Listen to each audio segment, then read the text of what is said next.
distinguished guests, all you people out there. Appreciate y'all being here today. I know you could have been home flipping the stations, trying to find out the local news, latest news, or watching some football game or basketball game, but you decide to show up here. And this is a great thing. And I want to thank the color guard and Padre Mark Carter over there for having the ear of the Lord, because obviously it held off, and I appreciate that, Mark, you doing that. But as Past Commander-in-Chief, I want to thank you all for being here today.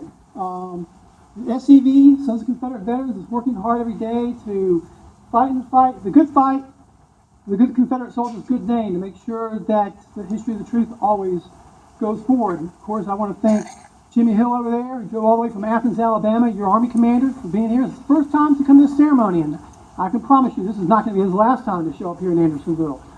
But I want to thank you all for taking the time to be here to honor this man. Some of y'all I only get to see once a year is when I come here, and y'all know I say the same thing.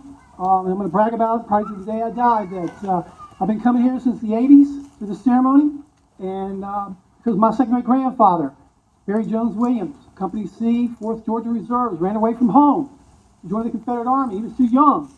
So somehow he became a prison guard at Camp Sumter. And I can remember my grandmother telling me the story about when the war was over and he came home as a young boy. He was covered in lice and had to burn his uniform, skinny as a rail. And he died at a young age, but he never talked about what he experienced at Camp Sumter.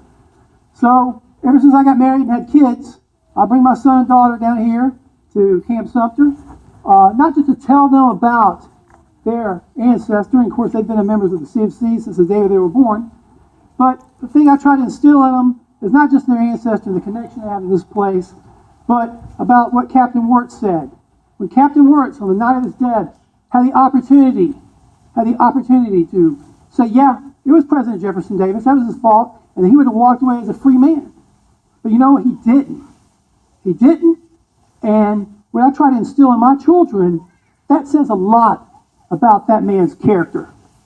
And that's what I would like to instill everybody here. If you remember anything, what I say today is remember the character of Major Wirz and what he did. And he did the right thing, not passing on to somebody else and getting his neck out of the news. So just remember that. And I wish we had more of those kind of men and women today with character like that.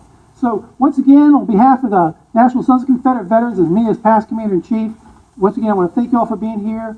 And I wish you travel in mercies home, and may God bless you and all that you do the rest of this year and the years to come. Thank you very much.